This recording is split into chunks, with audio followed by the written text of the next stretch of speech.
Testing, 1, 2, 3, testing.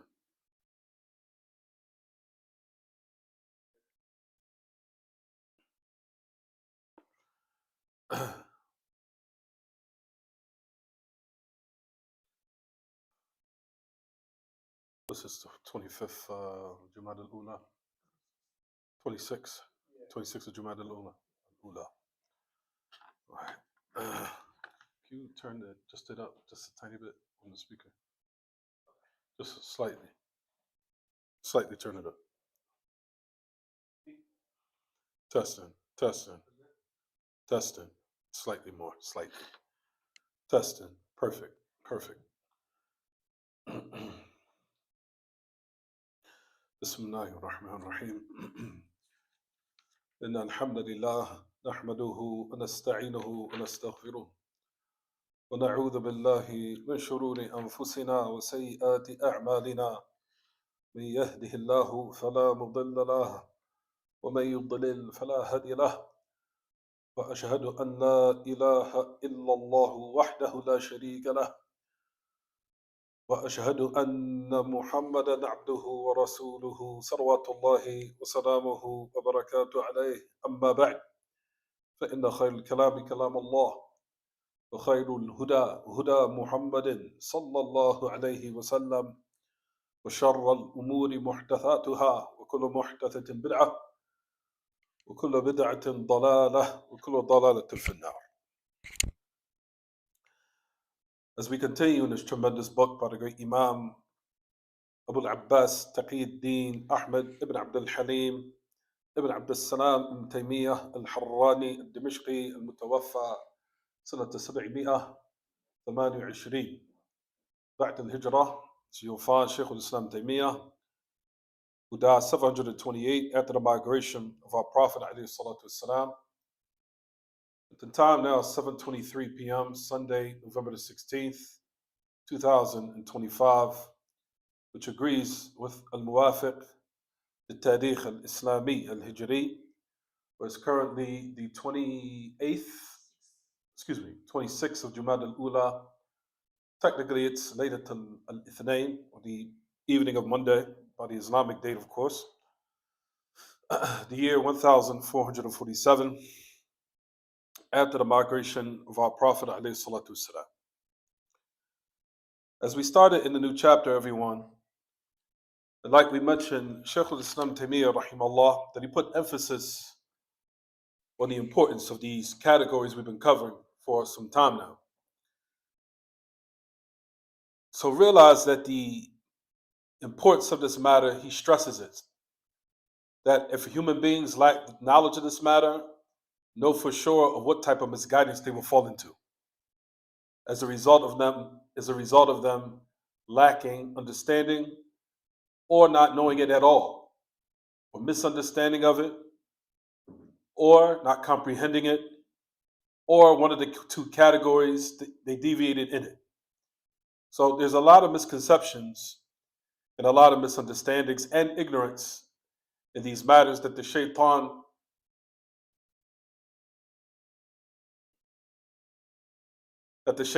capitalizes upon in order to mislead mankind.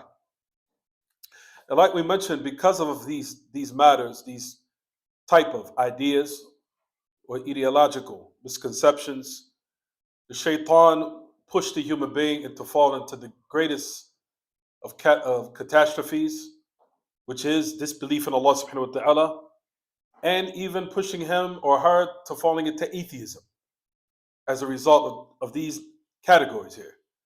Because a lot of people, you'll find, because of their lack of understanding in these categories, you'll find that they're mad and angry with their Creator. And like we mentioned on so many occasions, it's not the fact that people disbelieve in Allah and His existence, but you'll find they have a lot of hurt. They have a lot of hurt of what have taken place in their lives personally, and asking questions, why me? Why me? Why did this have to happen? Why did this tragic affair take place in my life? Why did I have to be the one? And like we said, we could go on and on all night of examples if a person really contemplates on what we're speaking about, you can come up with numerous examples. And like we mentioned this on so many occasions, we can say, for example, like we said, we could give 40 to 50. For example, why did I have to be born without a father? My father walked out of my life. Why did I have to be born and my mother was on crack? Why did I have to be born and I'm black? That's another, absolutely. People, but why did I have to be born with a dysfunctional family? These affairs are not just for these matters. And don't be surprised. I don't understand why you're surprised at this. You see it and hear it all day long. Realistically speaking, this is what happens because the people don't have knowledge of these affairs. And as a result, they're mad, they're upset. Not realizing that all of these affairs are in accordance with the qadr of Allah subhanahu wa ta'ala. Did you have any control over what color you were going to be born in? Certain affairs, as Ibn al-Qayyim mentions, he has a book, as a matter of fact, it's the affairs pertaining to Prophet Yusuf. But you'll find that Shaykh Abdur Rahman said, at any rate, you'll find that Ibn al-Qayyim, rahimahullah, he says there's certain affairs that are mahd qadrillah. ليس لك التصرف فيه على البتات. He says certain affairs are just absolute divine decree of Allah. You have no control over it. Nothing. For example, he says what time you were going to be born in. Who selected for you the time to be born in? Allah subhanahu wa ta'ala. You didn't choose it. Your parents didn't choose it. Your mother didn't choose it. Nobody chose it. That's all the qadr of Allah. All of what Allah subhanahu wa ta'ala have full control over. You could not select what time you were going to be born in, even though you know there are people that live what? Before you, and before them, and before them, and before them. But why this time? In this particular time, I was selected to be born in this particular time. If you ponder on that, that's all clear, absolute what? Mahd qadrillahi ta'ala. Absolute preordainment, divine decree of Allah subhanahu wa ta'ala. You had no control over it. Allah selected for you to be brought in this existence at that time. Another affair that's, for example, by the mahd qadrillah, absolute divine decree of Allah, who was going to be your parents? Was you able to choose who was going to be your mother and father? Did anyone in this room choose to say, I want this person to be my mom and I want this person to be my dad? Nobody did. That's absolute qadr of Allah subhanahu wa ta'ala. He wanted you to be born through these couple here. That was something that Allah, out of His infinite wisdom, wanted to happen. You had no control over it. Did you? Absolutely not. Another place, another affair, where you were going to be born in. Out of all the places in the world, Allah wanted you to be chosen to be born here, in this particular place. Did you have any control over it? So look to the deep wisdom of your father, Allâh Ibn al-Qayyim, rahimahullah. He says certain affairs requires absolute submission to Allah. You had no control over it. Nothing. There's nothing you could do. It just requires absolute taslim, absolute submission to Him subhanahu wa ta'ala. Another affair such as what was going to be your color. Nobody, you didn't choose. Were you able to choose to say, you know what, Allah, make me light skinned? No, none of it. You had no control over it. Did you have any control over it? Another affair, for example, how tall you were going to be, how short you were going to be, whether or not you will grow to be tall, short, stocky, skinny, all those matters was all from the mahd qadrillahi ta'ala. Also, how you were shaped, how you were formed, of your face, your facial features, how those affairs will be within the womb of your mother. And Allah mentions that in the Quran with His Surah Al-Imran and so many other places. هُوَ الَّذِي يُصَوِّرُكُمْ فِي الْأَرْحَامِ كَيْفَ يَشَاءُ لا إله إلا هو العزيز الحكيم. Allah subhanahu wa ta'ala mentions in his book, Surah Al-Imran, first page. He says, Subhanahu, Jalla Thana'u, He is the one that formed you, shaped you within the wombs of your mother. He's the one that made you in the shape of who you are, the formation. And if you notice, Allah could have chosen another way. Look at your brothers, look at your sisters, look at your siblings. They all have different shapes. And from the same parents, He was able to make different shapes. From the same parents. So those affairs are what? Is formation and all those what? Except for the person might say twins. We're not talking about twins. How many of us don't have twins in families? And Allah made from the two parents different shapes and formations of their faces. People know what we're speaking about. So that to let you know that those matters, everyone, of formation, of how the people, those are absolute submitted to the absolute divine decree of Allah subhanahu wa ta'ala, where you had no choice in. So of all these different examples we gave, did you have any choice in it? The time you were going to be born in, who was going to be your parents, how was going to be your shape, what color you will be, where you will be born, what time you will be born. All these are affairs that absolute mahab qadrillahi ta'ala, absolute pure divine decree of Allah and destiny of Allah subhanahu wa ta'ala. All those matters, like we said, requires absolute submission. And in the environment you will be born in, you didn't choose it either. The environment you will be born in, your surroundings, all those matters was absolute from what Allah chose for you in your private life. Or excuse me, in your life in general, where you were in the time of a baby and you were not able to fend for yourself. But you were surrounded by, like we said, people or an environment where you did not choose, but Allah subhanahu wa ta'ala, out of His infinite wisdom and His all might and power, wanted you to be born in that particular place, in that particular vicinity, in those particular surroundings. And He subhanahu wa ta'ala does not make mistakes. His infinite wisdom absolutely knew, and He will continue to always know more than you do of what you can tolerate, what you can handle, and what is in your ability to take or within your tolerance. He knows subhanahu wa ta'ala, He did not make any mistakes in how He created you.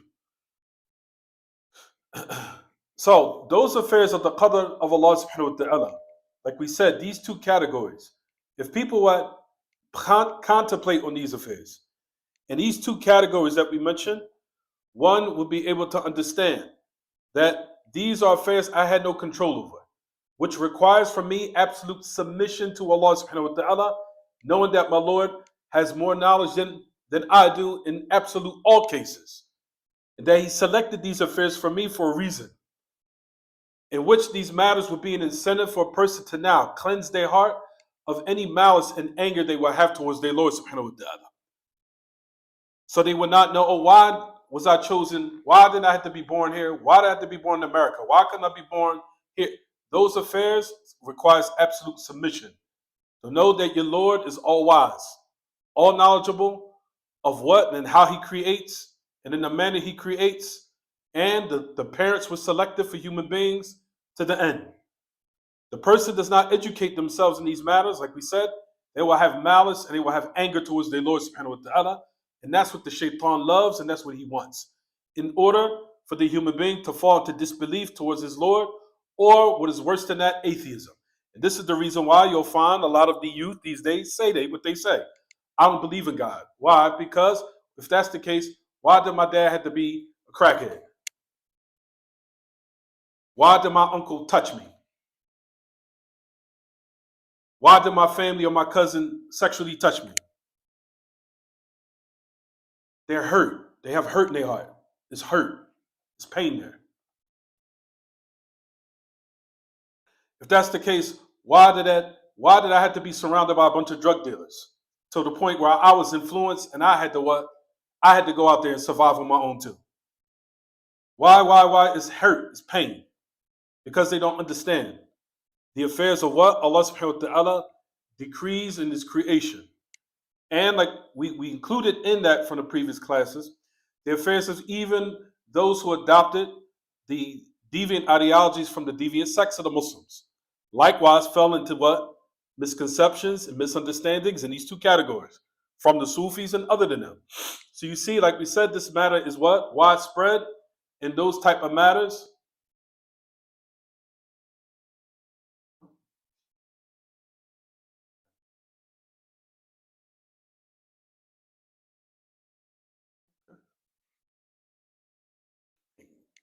Although.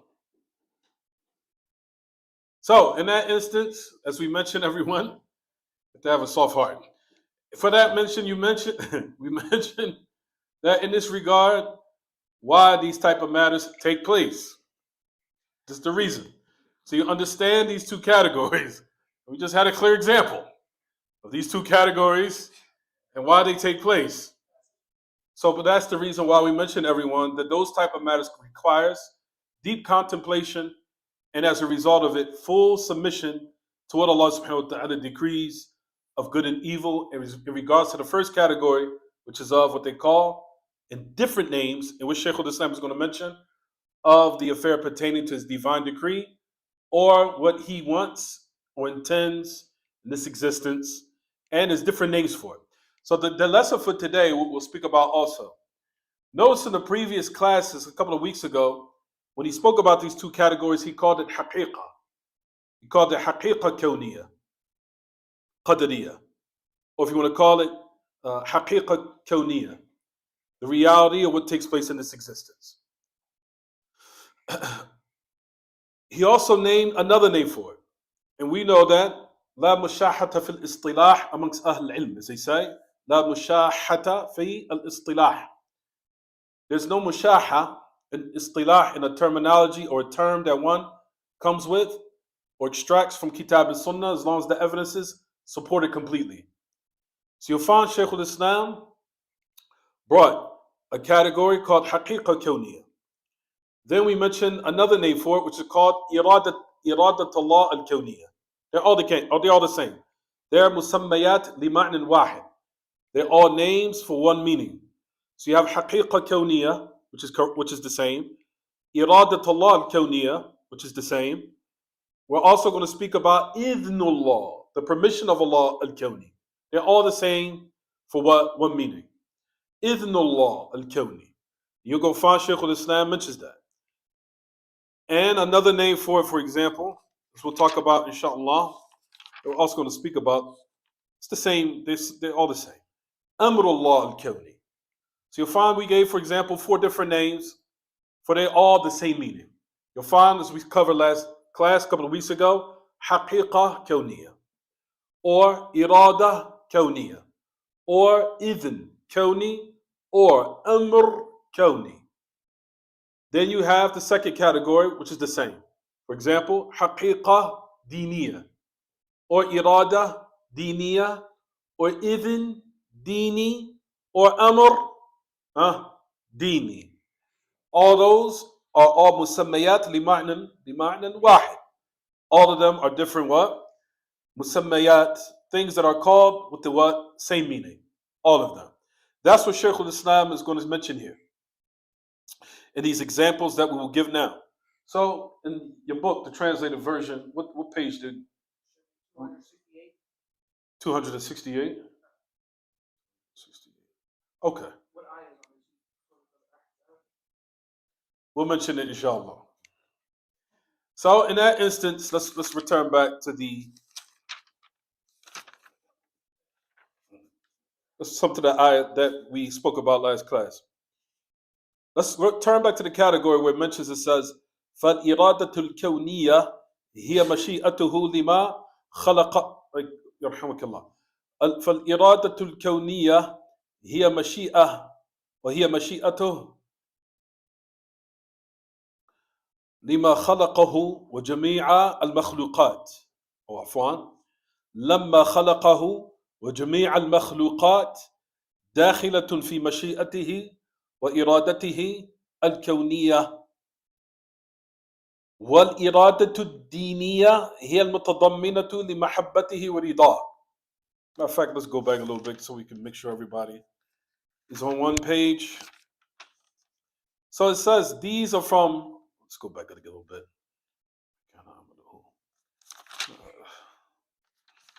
Matter of fact, we can start from here. What is intended in this existence is his will. For when he created it and all of the creation, that it coincides with his will and what he intends in this existence. You see it, everyone? What page is it? 266. How does it translate? Can you read it for me quickly, please?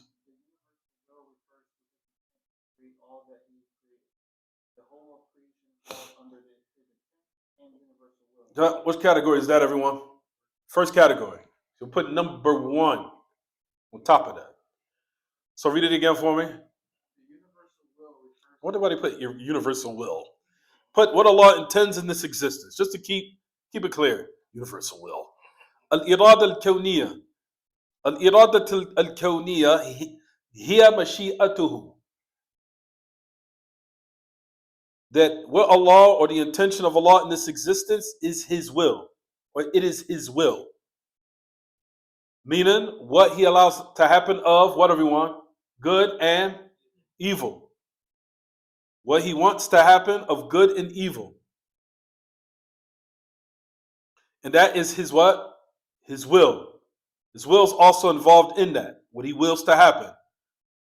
Out of what? Of what? Good and evil? Out of infinite wisdom. Out of infinite what? Wisdom. Keep in mind, he says in the context, what Allah intended in this existence, it is his will. For he created it and all of the creation. That it falls under what? His will and what he intended in this existence. He's just putting emphasis, he's repeating it. That's all. So those matters again. Keep in mind the title. As we mentioned, Shaykh al-Islam here in this context will mention various names or different names for the exact meaning. So notice he called it in this context irada kawniyya. Then he mentioned and said, keep reading. I'm sorry, you was right. Fadl, you finished writing? I'm sorry. But why does he say religious will? What irada diniya? What he intended in what? The religion. What he intended and what he wants, subhanahu wa ta'ala, in the religion. It contains everything Allah what? Loves and what he's pleased with. It's the second. So keep going. Let's keep going.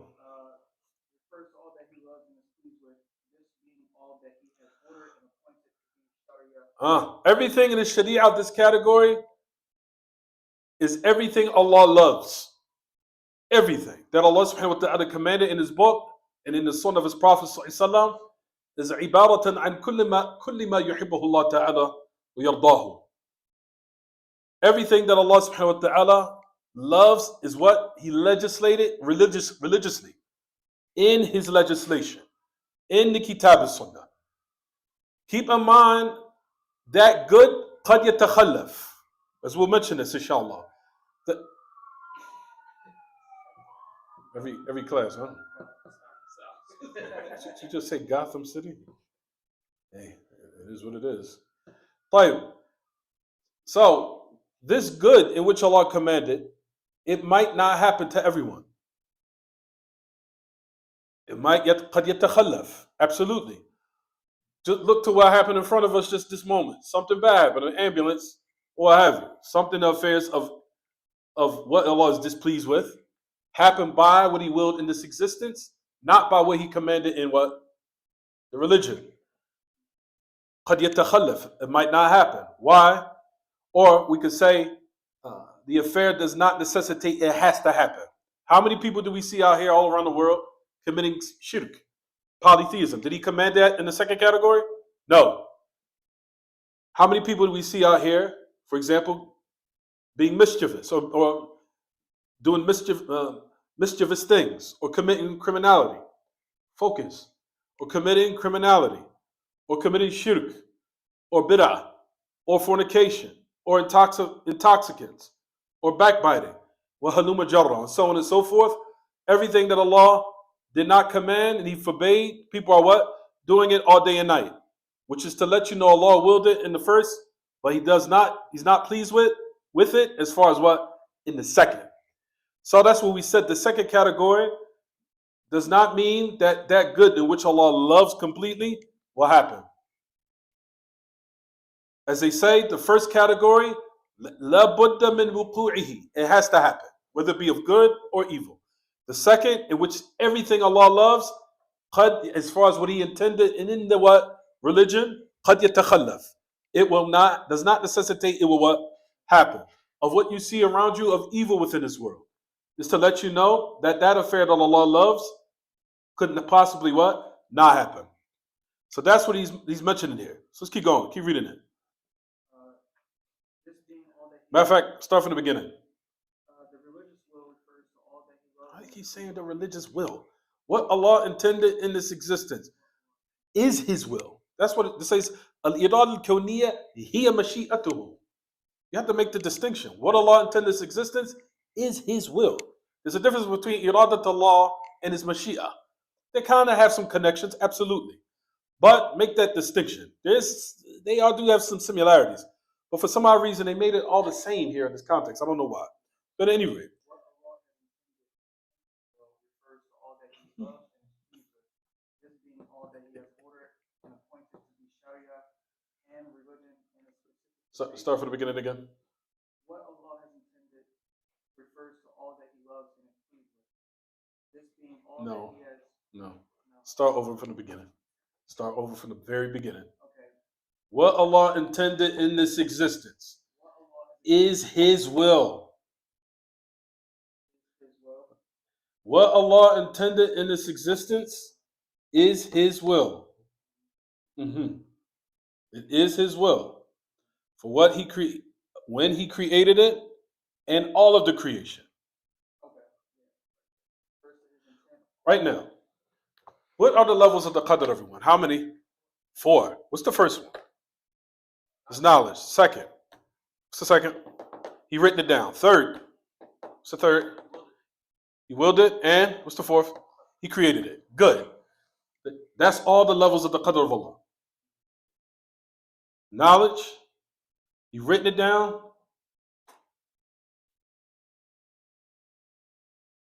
He willed it. And He created it. Which is to let you know Allah subhanahu wa ta'ala has full knowledge of what takes place in this existence of good and evil based upon all these levels. Rather, Allah's knowledge is complete than what was written down. Because what was written down in the preserved tablet follows behind the knowledge of Allah subhanahu wa ta'ala. Then the third is Allah willed it to happen of good and evil. He willed it. And if Allah had willed, it would not have happened. How many ayats in the Quran do we read all the time? If Allah had willed, He would have united all of you. If Allah had willed, they would not have killed each other. If Allah had willed, they would not have fought. If Allah had willed, this would not have happened. If Allah had willed, if Allah had willed, if Allah had willed. That's what Allah intended in this existence. And from that affair, what Allah intended is His will. It's a category. It's a category of the qadr, of which we mentioned. It's the reason why I tell everyone go home and study. I've mentioned this probably maybe 20 times about the levels of the qadr. 20. And everybody said, Abdur, Razzaaq, why you keep repeating? Because if y'all were studying and memorizing and going over your work at home, you wouldn't be looking at me like, what are you talking about?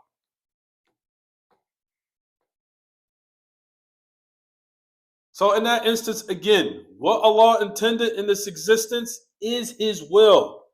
He allowed it to happen of good and evil for a reason. For a reason. Then He mentioned 2 levels of the qadr, Shaykh al-Islam Taymiyyah. What Allah intended in this existence. All that's connected with what, everyone? The qadr. All of it. You could call it, if you want to put in your book, iradatullah al-kawniyya. And if you want to add some more clarity to it, qadariyya. What He intended in this existence of what is decreed. What is decreed. Then if you ponder on the statement in your book, he mentioned two levels of the qadr here, which is what? His will and he creating it. His mashi'ah and his what? Khalq. He mentioned it here. Both. Brothers and sisters, if you don't understand this, you will fall into misguidance. You might even fall into atheism. Because you're mad at Allah. And I've heard Muslims say it out of their mouth all the time. I can tell you didn't study this. I've heard it in so many statements of brothers and sisters. Why it had to be me? Why? Why did I have to lose my baby? It was my only baby. Allah, maybe that baby would have led you to kufar. Maybe that baby was born and would have led you to the hellfire. What's more important, the stupid dunya or the hereafter?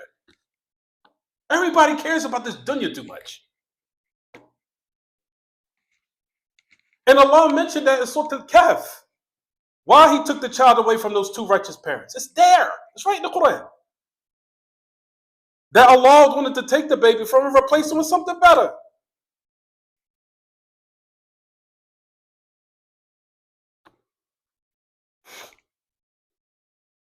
Why do I have to be trusted with the why? You hear it all the time.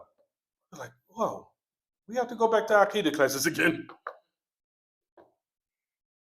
Hear it all the time from brothers and sisters. All the time. And they might either, one or two things happen. They either apostate from Islam. Yes, they do. Some of them apostate. They'll go back. Well, because Shaytân, he'll laugh at them and play around with them. Yeah, when you was in those Muslims and those Salafis, you had a horrible life, didn't you? Yeah. When you found total comfortability and tranquility when you was in the church, nobody treated you like that, did you? And you're like, you know what? That is true. I found some tranquility in church with the people. Yeah.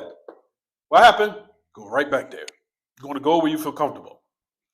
Not realizing that the Shaytân is the one that manipulated all that to get you to go back to that.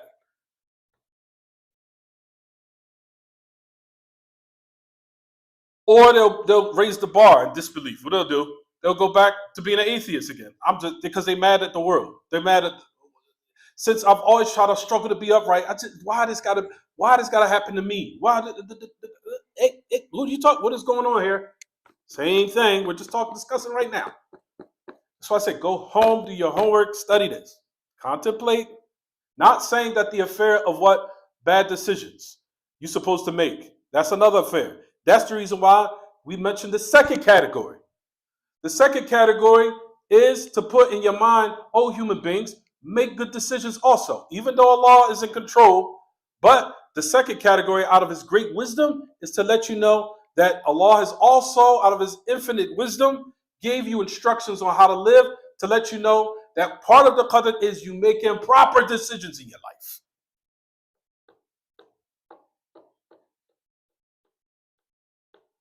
So don't blame Allah of affairs that when it goes left based upon a bad decision you made.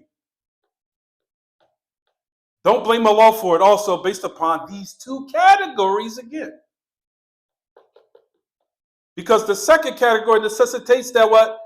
You make choices in your life.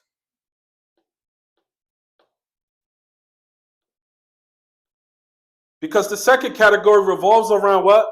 Free will of choices. Of the second category of what Allah commanded in his religion. To give you clear instructions on how to live, which puts in your mind it puts in your mind that all of that is part of what again? Free choice. Meaning you choose. For whoever wills, as Allah mentions in the Quran, let him believe. And whoever Allah what? Wills and let him, whoever wills from amongst you, let him believe. And whoever wills from you, what? Let him disbelieve. If you notice, Allah said that in the Quran. Why? Based upon the fact that he's saying that you have the what? You have the choice. But Allah in the ayah did threaten those who disbelieve, know that he had what? Prepare for them a hellfire. As it says, Surah Al-Kahf also, what it says, فَمَنْ شَاءَ فَلْيُؤْمِنْ وَمَنْ شَاءَ فَلْيَكْفُرْ إِنَّا أَعْتَدْنَا لِلظَّالِمِينَ نَارًا أَحَاطَ بِهِمْ سُرَادِقُهَا وَإِنْ يَسْتَغِيثُوا يُغَاثُ بِالْمَاءِ كَالْمُهْلِ يَشْوِي الْوُجُوهِ بِئْسَ الشَّرَابُ وَسَاءَتْ مُرْتَفَقًا. Notice it says in the ayah. You heard it everyone, Surah Al-Kahf. He says, from amongst you who wants to believe, let him believe. Who amongst you that what? Disbelieve. Know for sure that if you take the other choice, Yes, but what? Prepare the hellfire to encompass you, and that the people will seek this water, but the water will increase them in more thirst because this water boiling to the end of it. You understand? But notice in the ayah, Allah is saying in the ayah that what? Even though mankind, Allah's will dominates, of course, but the second category puts in your mind, oh mankind, you still have to make good decisions. This is the way you're supposed to live. Follow it. Allah will aid you in it. You don't, you make an improper decision, Allah leaves you to yourself, you mess your life up.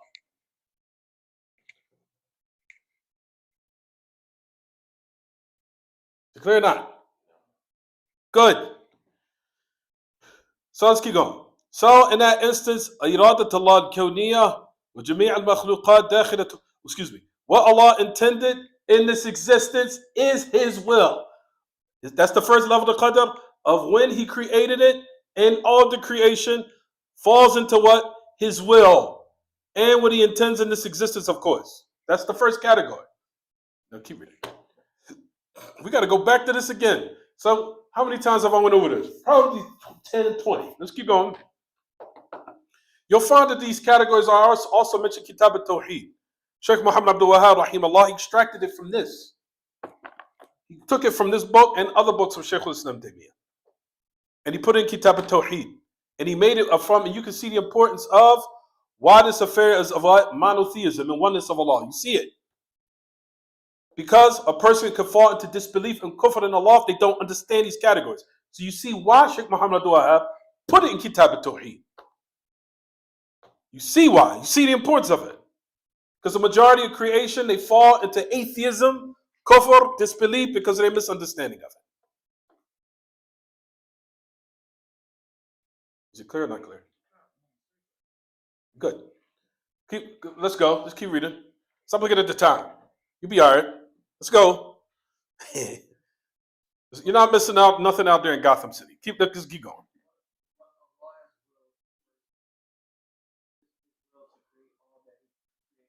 Uh-huh.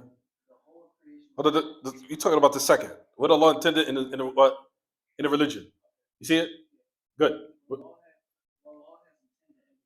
Good. See, iradat Allah wa ad-diniya. You see it? What Allah intended the religion. What does it contain?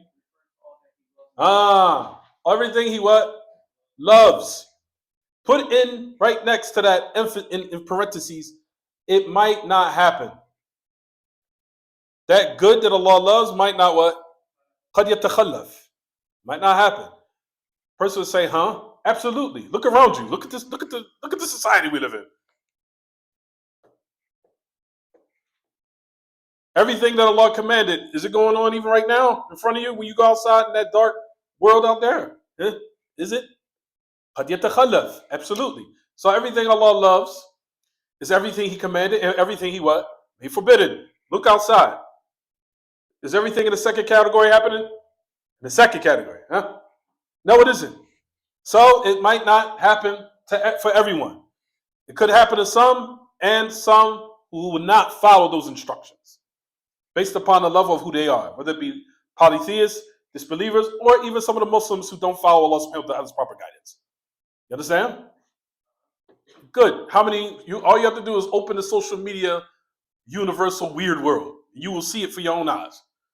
Muslims who are covered and they have music all in the background to the end of it. Are they following the second category? No. They're doing something that's displeasing to Allah.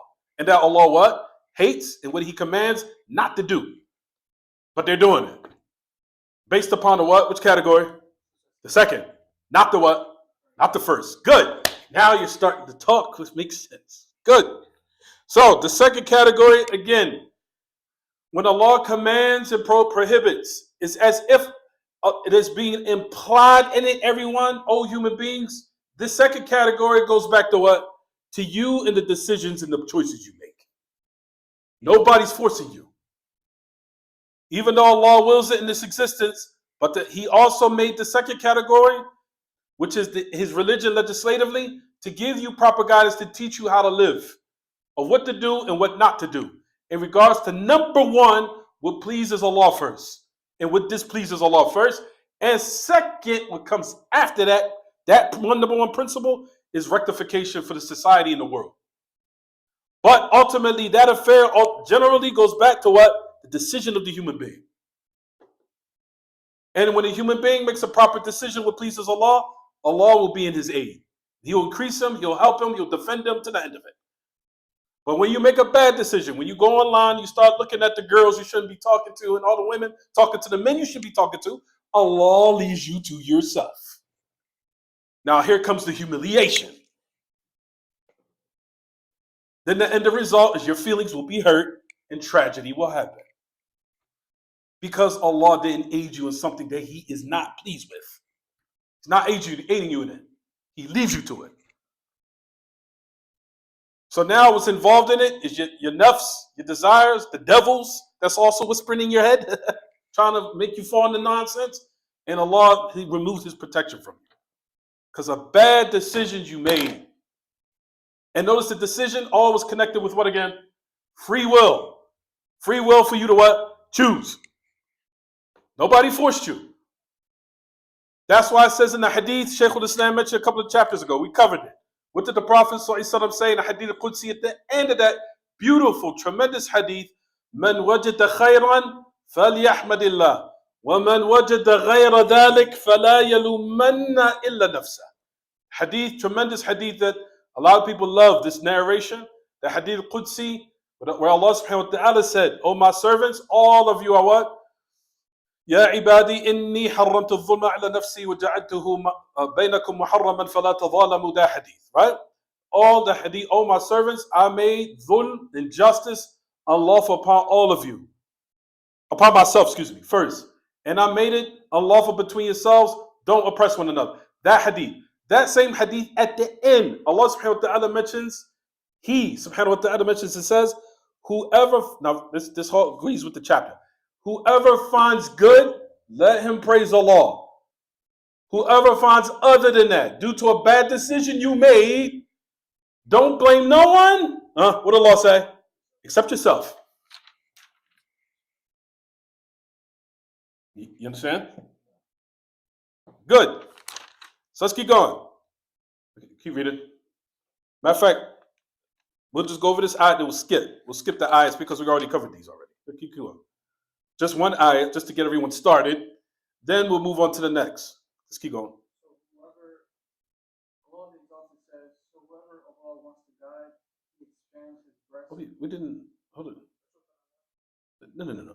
Go back and talk about the category of the inner religion. Al-irada diniya contains everything He loves in His pleasure. This being all that He has ordered and appointed to Sharia and religion. Go to the beginning of the statement where it says, "As and His what He intended in the religion contains everything He loves and is pleased with." Read it. First, all that He loves and is pleased with. This being all that He has ordered and appointed to be Sharia and religion. There you go. Shara'an. Religion. Good. Keep going. Specific to faith and beautiful. Faith and righteous actions. Those are all things Allah what? Commanded and He loves. People that have proper belief and for the fruits to be bared off from that proper belief, which is what everyone? Righteous actions. All that is where? In the second category. Keep going. That now I'm just messing with you. Go ahead. I'm just playing with you. Go ahead. Come on. So whoever Allah wants to guide, He expands His breast to contain Islam. And whoever He wants to misguide, He makes His breast tight and constricted as though He were climbing into the sky. Right. This ayah, Surah Al-An'am. Everybody with me? What page is that? 266 in the translated version, or the English version.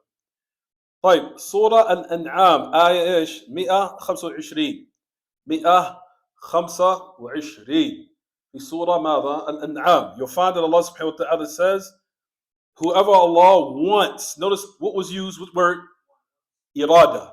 Irada was used here. The word irada was used, but Allah didn't use the masdar, He used the verb. فَمَن يُرِدِ اللَّهُ. Whoever Allah wants or intends to guide, He opens his chest or his heart for Islam. ومن يريد أن يضله يجعل صدره ضيقا حرجا كأنما يصعد في السماء. To the end of it. Whoever Allah wants good for, whoever Allah wants to guide, opens his chest or opens his heart to Islam. And whoever Allah wants to misguide, He makes his chest or his heart tight and constricted as if he's constantly ascended to the heavens. طيب, the four. So what categories was mentioned in this ayah? Pay the Shaytân no mind. Just understand. Oh, that was coming. I'm sorry. Never mind. Keep going. Focus. Like, how many categories mentioned in this ayah, everyone? Is it both? Good. Let's pick it up quickly. Come on, because we got a lot to cover today. I did pick the categories out the ayah, Surah Al-An'am, which whoever Allah wants good for, which category is that? The first or second? Ahsan. Whoever Allah subhanahu wa ta'ala wants to guide, He opens his chest for what? Islam. Which categories? I'll say it one more time. Whoever Allah wants to guide, He opens his heart for Islam. Which category is it? Who says first? Who says two? Unib. What do you say? It's as if you want to say something that you it's just in your face like something. What do you say? I want to know what you want to say. Which one? Is it first, or is it two, or is it something else? Accent. I knew it. I knew he was going to say something. Both. Both. Allah intended it because keep in mind, the first category, everything has to happen of good and evil. So what gathered in that person who Allah guided? The first and the second category. اجتمع فيه واجتمعت فيه إرادة الله الكونية والشرعية والدينية. It gathered in him both what Allah wanted, intended in this existence of good, and what He loves within the religion. Both. Now it says at the end, whoever Allah misguides, He makes his chest tight and constricted as if he is constantly ascending towards the heavens or above the heavens. Which category is that? Ahsan. That's the first. That's a no-brainer. You understand, everyone? All right. Put in this line here the word irada. Irada. So that's the first category. So he's using iradat Allah. Iradat Allah. So we said irada is used for what, everyone? It can be used for kawniya and what? Shar'iyya or diniya. For both, right? Let's keep going. So Shaykh al-Islam Taymiyyah is using all examples using the word irada here. We already covered that last class. We don't need to mention it. You understand, everyone? We already mentioned that. Let's skip towards, because we gotta move forward. Let's skip towards where it says that's still irada. That's still aradana. It's irada. Irada al-amr. That's ya'mur. Here it is. Amr. Amr إنما قولنا إذا أردنا أن نقول له كن أمرنا. That's it. I was going to go to Amr. But at any rate, so it says in the ayah, matter of fact, let's just go over it again. Using the word irada. Let's keep going. Okay, let's skip to where it says what Allah subhanahu wa ta'ala made unlawful in nikah, of who to marry. You see it in Surah An-Nisa, ayah 26 إلى إيش 28 في سورة النساء. Ayah, the Surah An-Nisa from ayah number what? 26 to where? 28. You see it? Let's read it quickly. تفضل نجيب. زادك الله نجابة. تفضل. After Allah mentions what He has allowed and forbidden with regards to marriage, He says, Allah wants to make clear to you the lawful from the unlawful and guide you to the good practices of those before you and to accept their repentance. Nice. Allah is the knowing and the wise. Allah wants to accept your repentance, but those who follow their lust want you to digress into a great deviation. Nice. And Allah wants to lighten your difficulties for you, and mankind was created weak. Right. So in these ayat, Allah subhanahu wa ta'ala says yurid. So the word irada was used again. Irada. Here Allah subhanahu wa ta'ala used the masdar is fi'l al-mudari', the present tense.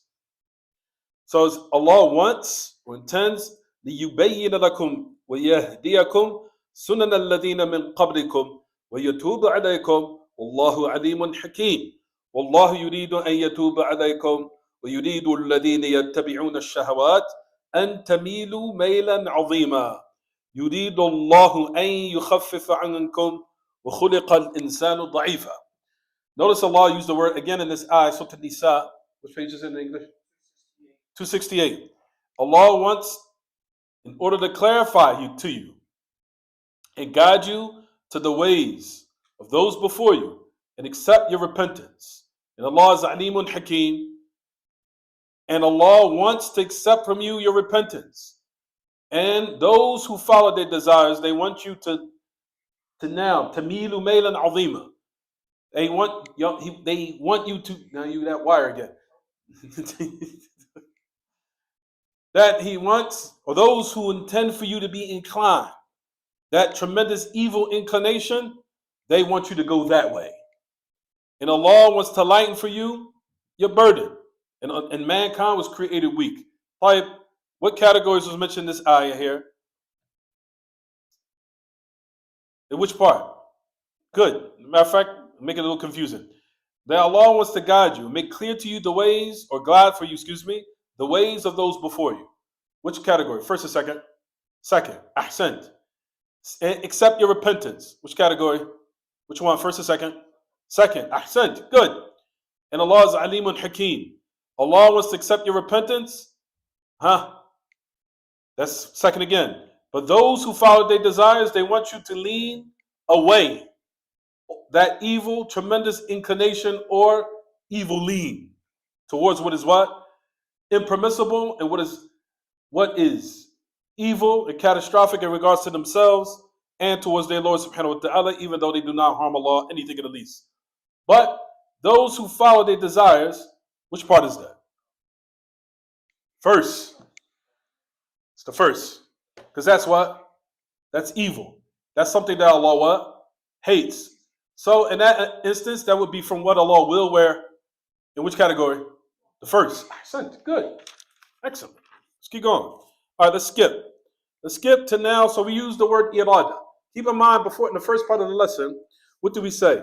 We say there's different musammayat, different names for the same thing. The chapter before, we used the word haqiqa. Haqiqa kawniya. Or haqiqa diniya. Right? Because you'll find that Shaykh al-Islam had taken the opportunity to refute the Sufis and their usage of the word what? Haqiqa. So he decimated it, destroyed it with the Sufis, and then he put the usage of the word in the proper what?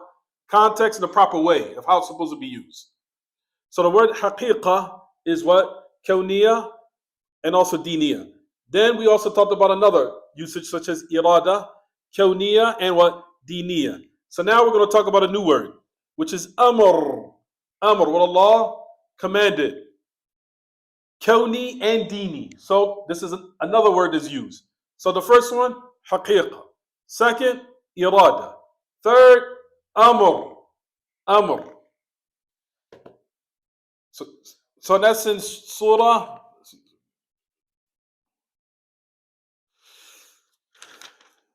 to Yunus, ayat number, surah al-Qamar, ayat number 50. Surah al-Qamar, you see it? Can you read it for me? Put a circle around it. Notice it, command. So we're using the word here for the same meaning. So you got haqiqa kawniya, iradat kawniya, and now you have what? Amr kawni.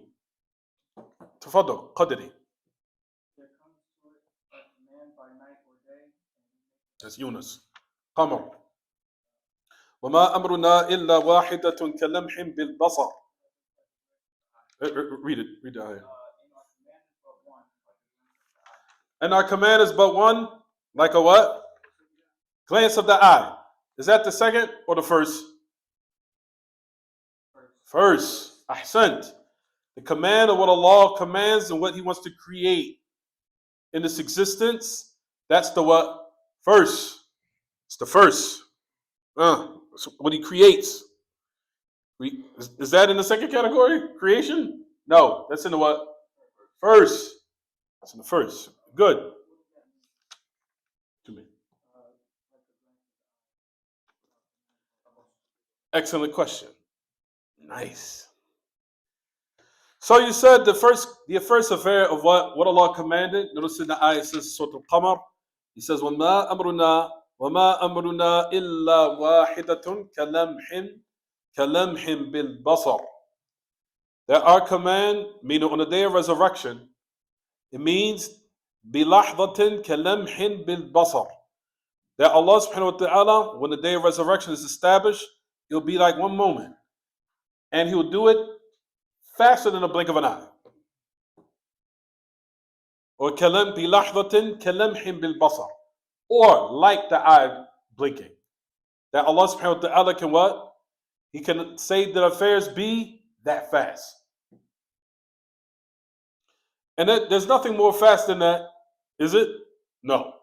That Allah subhanahu wa ta'ala can command the existence of something or create something similar to how one blinks of the eye. You understand? That's the meaning of it. So what Allah intends in this existence, He could create or bring something into this existence at that level of speed or faster, if He wants, subhanahu wa ta'ala. You understand? That's the meaning of it. At any rate, that's the first what? Category. All right, now let's talk about the what? Second. So, not the second. Another example of amr. The word usage of the word what? Amr. Amr. Keep going. Comes to it, our command. By night and day.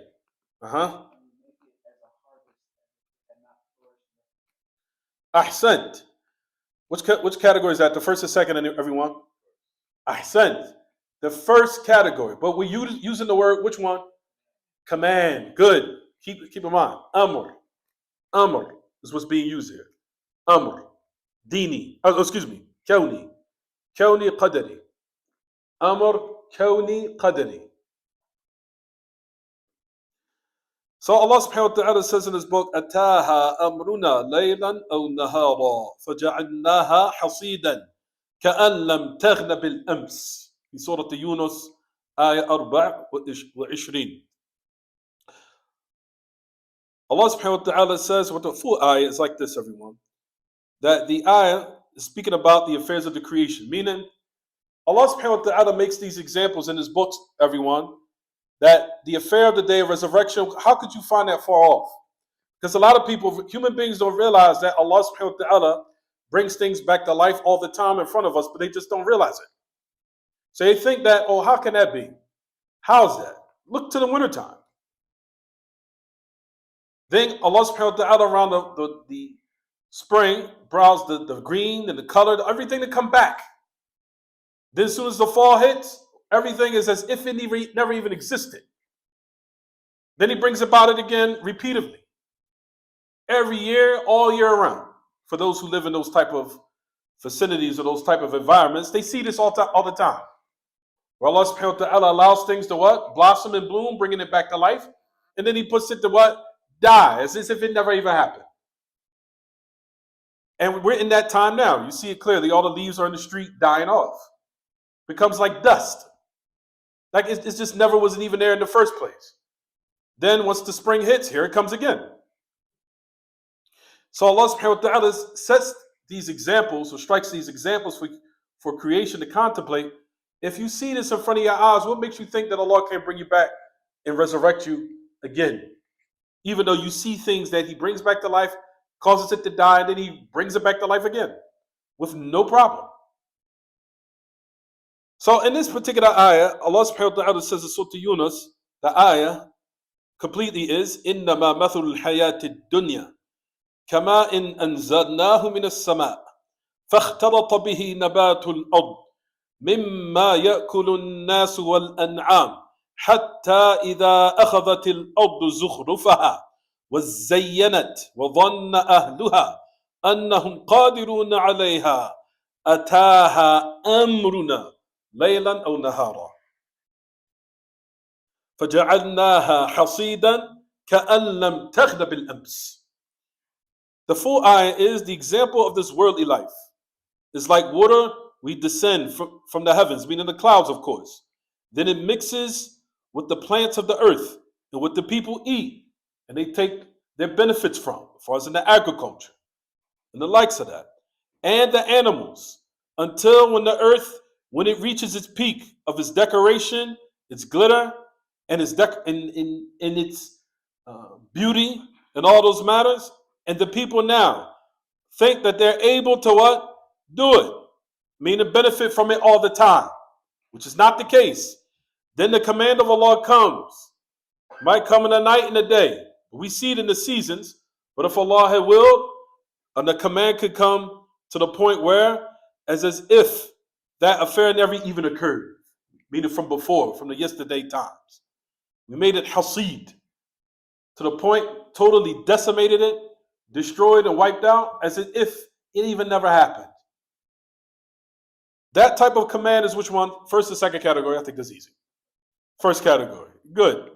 So let's keep going. Second one. Keep in mind we're using the word what again, everyone? Which word? Amr. Good. Amr. Let's keep going. Good. Keep going. Now he's saying we got Amr Kawni. Now he's using the what? Second category, which is Amr what? Dini. Dini. What he commanded in the religion. In the deen. We commanded in the deen. Further. Keep going. Allah says, indeed Allah orders justice, good conduct and giving to relatives. He forbids immorality, bad conduct, and oppression. He admonishes you so that perhaps you will be reminded. Keep going. Keep going. Indeed, Allah orders you to render trust to whom they are due, and when you judge between people, to judge with justice. Excellent indeed is that which Allah instructs you, and Allah is ever hearing. أحسن. سورة النساء آية ماذا؟ 58. آية 58. طيب, let's نرجع إلى سورة النحل آية 90. It says al-amr ad-dini, what Allah commanded in His religion, which is everything again what that Allah loves and what He's what pleased with. If you look in the ayah, study it, contemplate. إن الله يأمر بالعدل والإحسان وإيتاء ذي القربى وينهى عن الفحشاء والمنكر والبغي يعظكم لعلكم تذكرون. Tadadri ayah, Surah An-Nahl. Everything that Allah loves. Verily Allah commands justice, benevolence, or excellence in giving to those who possess lineage, or those who possess qurba, meaning the close relatives. And the closest of you is your parents and your immediate family. So you give to them, and He prohibited all types of fahsha, all types of abominable acts of filth, whether it be in affairs of manners, whether it be in affairs of what is statements or actions. All types of abominable acts, which we'll talk about in a minute. And evil and injustice. We'll talk about the meaning of these words, fahsha, munkar, wa baghi. He said, يَعِذُكُمْ لَعَلَّكُمْ تَذَكَّرُونَ. Allah, He exhorts you in order that you what? Take understanding and heed from what He commands you. All of those things that's mentioned in the ayahs is everything that Allah loves. Everything. He commands justice, excellence, giving of your family, of the immediate family, of course, and others for your relatives. But here it's talking about dhul qurba, meaning those who are close in lineage, from your immediate what? Family, starting with who? Your mother and your father. Then after that, those who are others from your brothers and sisters, and those who branch off from that from the other parts of the family. Then he mentions he prohibits you from fahsha, all which is perverted, abominable acts. He prohibited you not to do that. He commanded you. And evil and baghi. We'll talk about that. So all of this is what Allah loves. In this ayah, do we see this happening all the time? No. It happens sometimes, and then it what? Doesn't. That's the meaning of what he said, that the second category, قَدْ يَتَخَلَّفْ, that it might not what?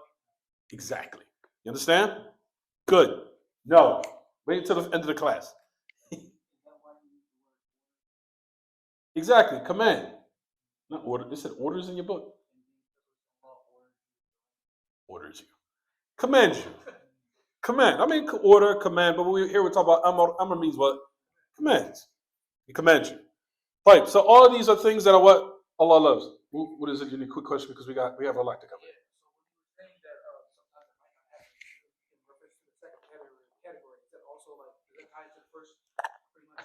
No, it isn't. Absolutely not. It's everything that Allah loves. No, I'm saying sometimes you're saying the second category does not have it. But sometimes what Allah does is He doesn't have it for everybody. Is that an effect of the first category where Allah is will to have it? Exactly. Yeah, so but they're not connected. They're not connected as far as in regards to the. If you're trying to say in the aspect of good, yeah, from that aspect, as far as good. You understand? The thing is that to make the distinction in the first category, it could be good and it could be what? Evil. Everything that Allah commands in His religion is everything that what? He loves. Basically, everything in the religion and what Allah subhanahu wa ta'ala commanded in His religion are instructions to how to live. There's no way you can attain the first category except by the second. How do you know what is good? Because good is subjective. It's relative to what people think. Yes, it is. If it was nothing, right now, if there was instructions of how Allah subhanahu wa ta'ala commanded us, giving us clear instructions, what would we be left to? Except what? Our own opinions.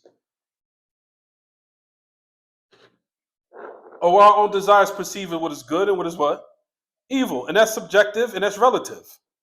Human being, and that's because everybody's mind is different. What you might think is good, I think is what? Bad. And what I think is good, you might think is what? Exactly. Right or wrong. This is how you give dawah to people. Because people, they will come with these type of what? Ideas. And this is how you tell them that there has to be instructions on how to live in regards to what's good and right and who sets it that way. Because Allah subhanahu wa ta'ala created us all to have different ways of thinking. Of what we believe and what we think is of good and what is of bad. And if it was left to our own desires, it would be chaos. If it was left to our own way of thinking and trusted to us, it would be chaos on the earth. Absolutely. It'd be nothing but chaos. You think it's bad, but I think it's what? For example, somebody hurt me. I wanted to carry out revenge. I wanted to get back at them. I wanted to do something worse. You tell me you can't do that. Who said I can't do that? That's bad. That's to you, that's bad. But you don't know what he did to me, and I want to what? Retaliate. You see the chaos it would cause? If we were left to our own what? Desires and our own way of thinking. There has to be something where Allah created us. Not only He perfected our creation, just the mere fact of our physical creation necessitates that Allah created of how to use this type of machine. I was going to say machinery. These type of faculties.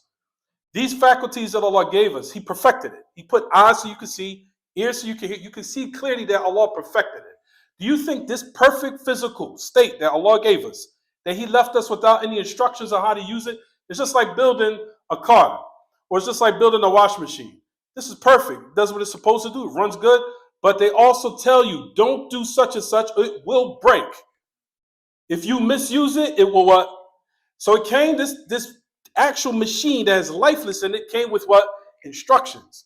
And if you believe that with things like machinery, computers, all these other things, why don't you think that this perfect shape of human, you think there was no instructions that was left to show you how to use it? This perfect creation of how to walk, talk, everything. There's not only did He perfect of how our physical outside external appearance and everything we need to function, our faculties. You really think that He didn't give us instructions on how to live? That if we misuse it, we will what? There'll be chaos in the earth. There'll be total destruction. And this is what you see taking place in the earth now. People are left to their own vices, their own opinions, their own ways. Look what happens in the West when you're left to your own desires. Look, all you got to do is look in the West. Look at it. Chaos. All they want to do is make war, kill, move out, greedy, press the poor, be gay, fornicate, do it. See, this is what happens when you're left to your own opinion, your desires. You see what happens. You see it? When mankind is left to their own ways of thinking, chaos occurs. And Allah makes these signs clear. Look, mankind, when you're left to your own opinions, look at all the chaos you cause.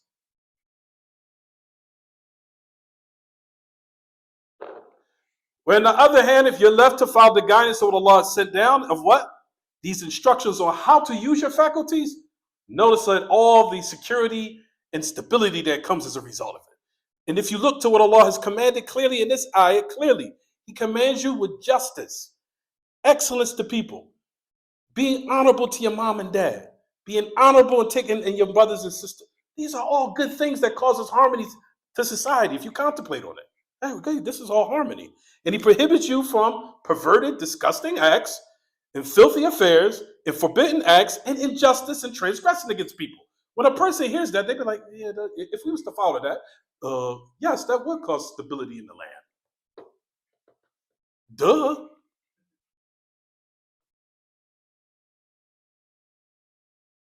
يَعِظُكُمْ لَعَلَّكُمْ تَذَكَّرُونَ. He exhorts you that you what? Take heed and understand. You understand, everyone? That's how you give doubt to a person. That's how I had an actual small little debate. Somebody got me. He said, "Well, I don't believe in religion." That's how So I said to him what I just said to you. I said, "What you think is good I think is bad. It's all subjective, right?" He said, "Yeah." So I said, "What if I wanted to come in your house and I walked in and I said I want to kill you because my religion says such as no. My nafs say that I don't like you. My nafs, my mind thinks you deserve it." You would say, "Well, that's bad." Who says it's bad? To me, it's good. Well, that's bad. That's bad is subjective. We can go back and forth. Who said it's bad? To me, it's good. We have to go back to something that decides on what's good and bad here. What is it? You know what finally got him when I got him cornered? He said, belief. You just said religion in another way. You get it?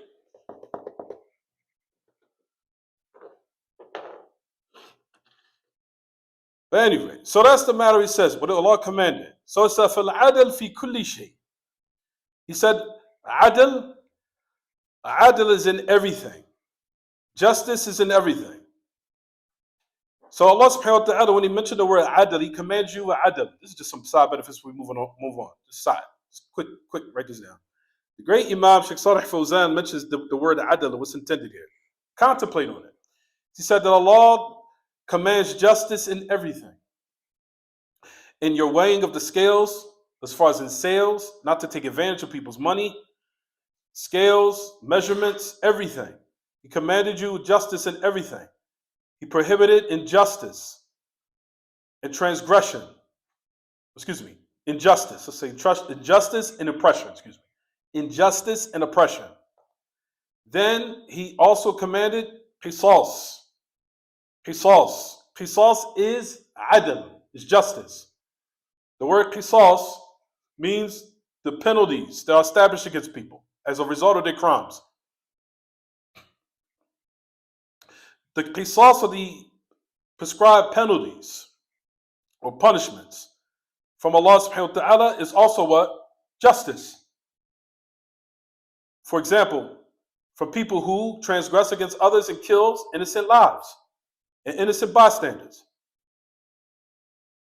And al-qisas fil jirahat al-qisas fil jirahat wal-atraf wal-qisas fil kalam aydan kullu hadha min al-adl. What Allah issued and prescribed as penalties for harming people, causing injuries, or cutting people's limbs off, or transgressing in the likes of that, this type of penalties are all considered from the word adl. Meaning what you did of injustice, this is the penalty for it. of what will be given to you as a result of that evil you committed and that mischievous affair that you fell into, causing corruption within the land. Because we know all these people physically have to be what? Protected. They can't be transgressed against. You can't kill people. You can't cause harm to them, and you can't cut off their limbs and mutilate them. If you do that, this is the penalty for it. So these type of severe penalties will keep what? Human beings in check. Don't do it. You understand? So in that instance of qisas, also penalties in speech. You can't just say what you want to people. You can't put your hands on people physically, and you can't even what? To the point where the adl is also what? In speech. You can't just talk to people in the manner how you want to. Kullu hadha min al-adl. All this is what? Comprehensive for the word adl. It's all comprehensive for the word justice. So then Allah subhanahu wa ta'ala says, now notice in the ayah, in Surah An-Nahl, he said adl. But then you notice in the ayah, what does it say after it, everyone? Ihsan. Ihsan is something extra. Fadl. And I want everyone to put that's a very important benefit. What Allah mentions of justice and what he puts of ihsan next to it. There's a reason for that. Inna Allah ya'muru bil adli wal ihsan. Ihsan here, everyone, is fadl, something extra, something virtuous. So justice, everyone, is al-intisaf min al-zalim, is to compensate or reciprocate from an individual who's an oppressor and give him exact full payment because of his injustice. That's adl, right, everyone? That's justice. You committed this, now you have to receive your what? Your punishment. However, even though Allah, no one can now come and say that that's what? Oppression at all, because it's an act was given to you due to what you did.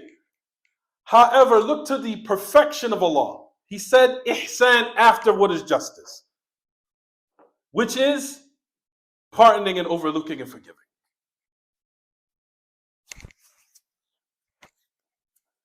And ihsan is something what? Extra, and it's something what? Virtuous. Because that's something that's only certain people can do. Certain people, they just want justice. However, excellent people go beyond what? Something extra, which is pardoning, forgiving for Allah subhanahu wa ta'ala. And Allah did at the same time, He commanded it with justice and something better than that, which is what? Pardoning and dismissing.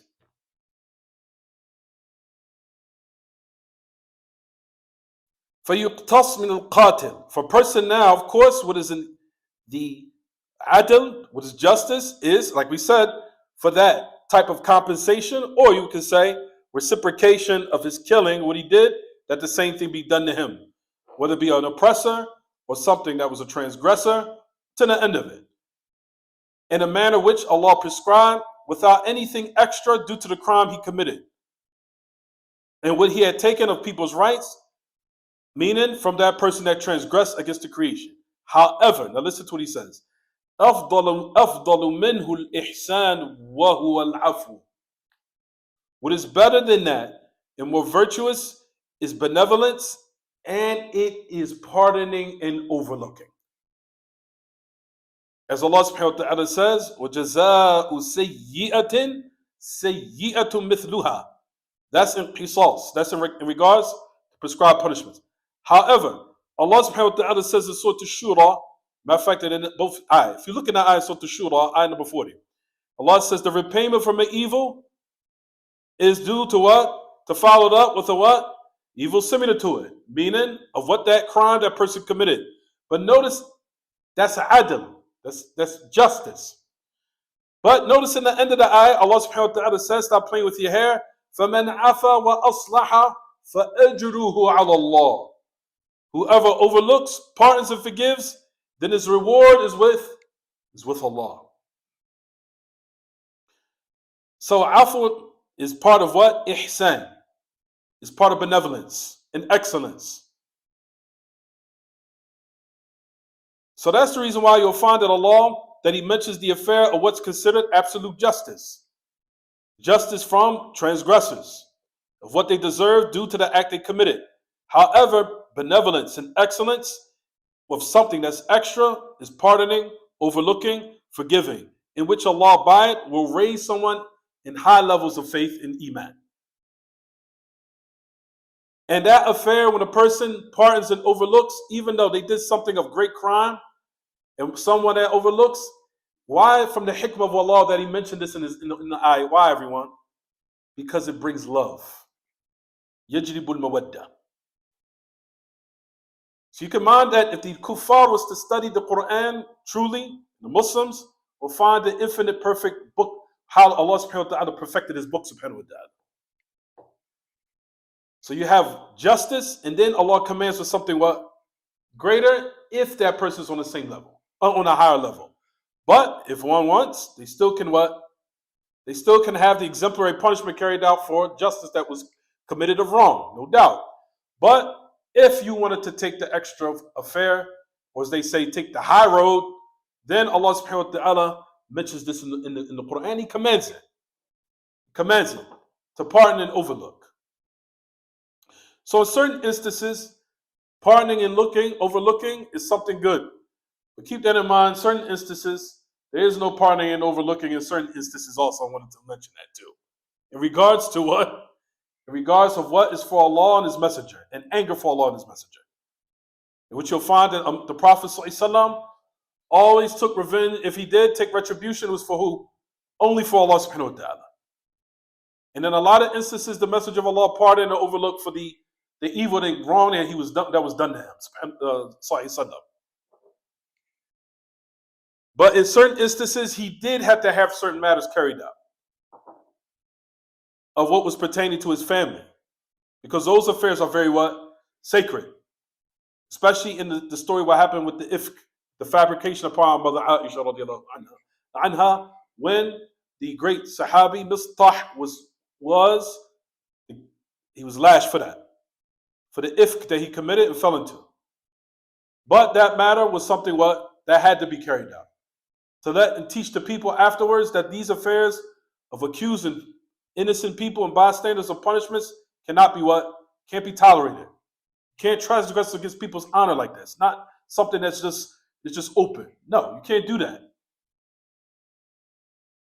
So in the instances where the maslahah was for the creation, and number one, it was for Allah first, then those matters had to be what?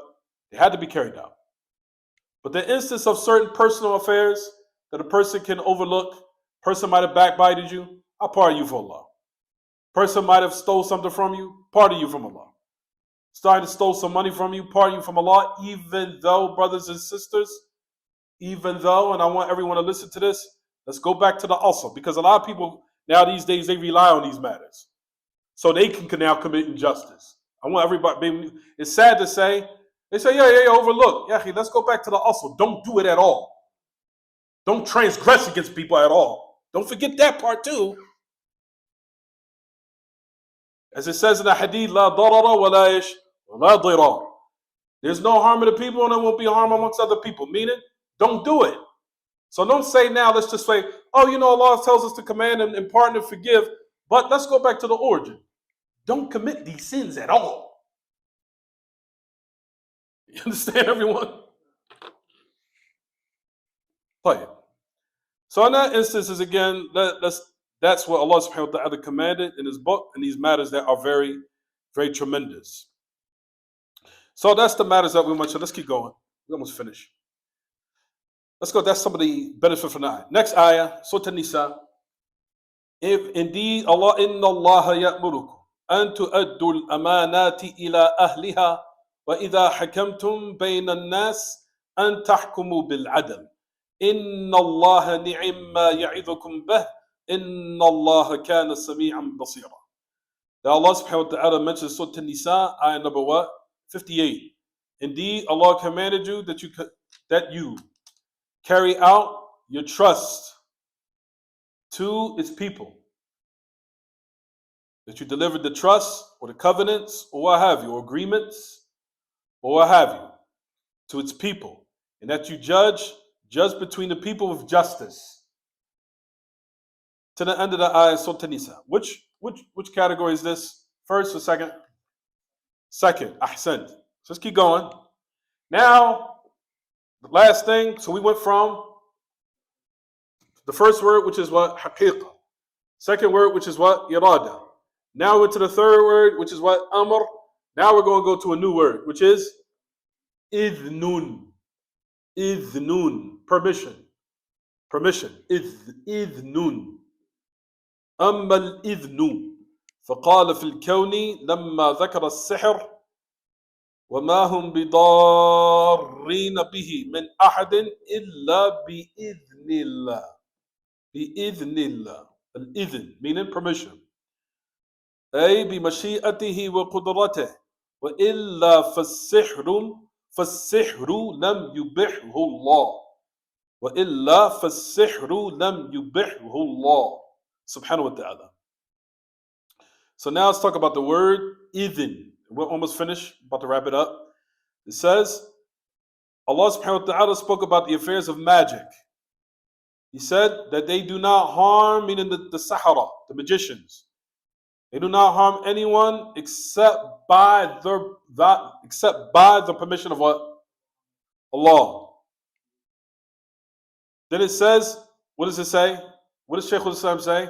By his will, by Allah's will, and by his what? His power, his ability. Except magic, Allah did not what? He did not allow it. In which category? Second. But he might will it to happen or affect someone from the aspect of what? The first. Person would say, why? I'll say it and then we'll mention this quickly. You'll find Sheikh Salih Fawzan says about this, and I want everyone to listen to this attentively. He said, of course, Allah subhanahu wa ta'ala in these ayat establishes that magic is real. It's real. Meaning, it's real, and the people that practice it could actually what? Harm someone. Sihr is real. Magic is real. Allah, the Creator Himself said it. That's real, and it can harm people. It can even possibly kill someone, and it can what? Even render them very sick. And the best of all humanity was also what? Who's the Prophet sallallahu alaihi wasallam. Of what happened to him alayhi salatu wasalam with the affairs of magic. At any rate, nasallahu al-afiyah. And we said it's from the actions of the devils. However, ultimately, they cannot harm anyone except by what? The permission of Allah. As far as in the first category, which is idhnullah al-kawni. Idhnullah al-kawni al-qadri. So there's no way that magicians can overpower anyone or harm anyone by their magic except by what Allah what? Decrees and what He allows. So it's binding upon a Muslim to put their trust in Allah, to seek refuge in Allah, and to seek refuge in Allah subhanahu wa ta'ala from magic and other than them. Notice it in the ayah, if you see in Surah al-Baqarah, what does it say? They do not harm except by what? By the permission of Allah. So Allah is putting in the ayah that if someone, keep in mind, if you've been affected by magic, it was by Allah's permission. And if Allah had willed, you would not have been what? Would not have been affected. So فَإِنَّ اللَّهَ لَا يَأْذَنْ بِالسِّحْرِ شَرْعًا. Allah, of course, did not give permission, the usage of magic. Second category. بَلْ يُنْكِرُهُ وَيُكَفِّرُ مَنْ فَعْلَهُ. You'll find that Allah, He forbids it and declares the disbeliever to be a disbeliever for the one who practices it. But in the affairs of what takes place of evil, فَإِنَّ اللَّهَ فَإِذَا قَدَّرَ اللَّهُ أَنَّ السِّحْرَ يَضُرُّ وَقَعَ الضَّرَرُ مِنْهُ فهذا يستدعي من العبد أن يلجأ إلى الله ويستعيذ به من السحرة وغيرهم. And if Allah preordains, first category, that magic, that it harms, that the harm emanates from the magician. This now calls the servant to take Allah subhanahu wa ta'ala as a place of recourse, meaning seeking refuge in him, from the magicians and other than them. أما هم فلا يستطيعون يضروا أحدا إذا لم يقدر الله الضرر فهو الذي يسلط السحرة وغيرهم لحكمة منه يبتلي بها العباد أو جزاء على سيئاتهم. He said, if Allah subhanahu wa ta'ala, of course, if He does not preordain that harm, it will not happen to anyone. He said, however, if Allah allows the magicians to have some power, or He gives power to the magicians due to the fact that Allah will allow it out of infinite wisdom from Him. Now listen to why.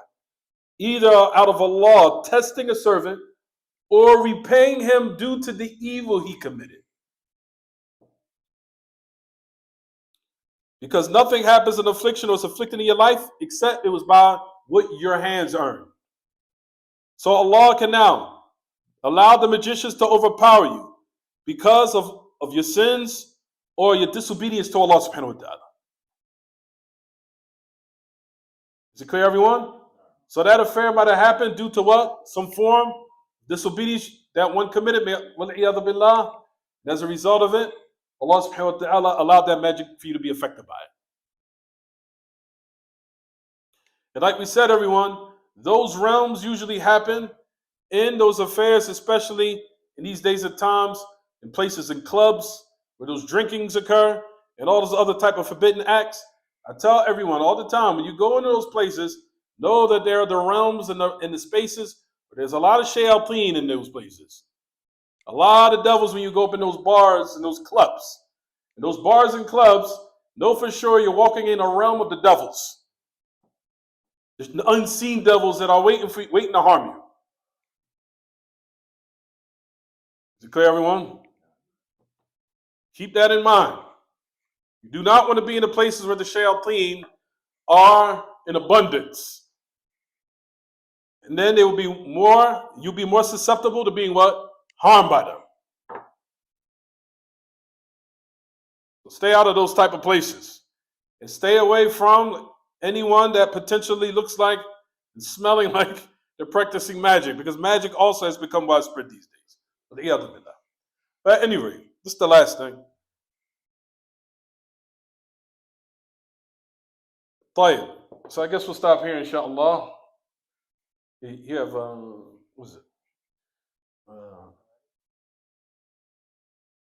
We'll stop here, inshallah.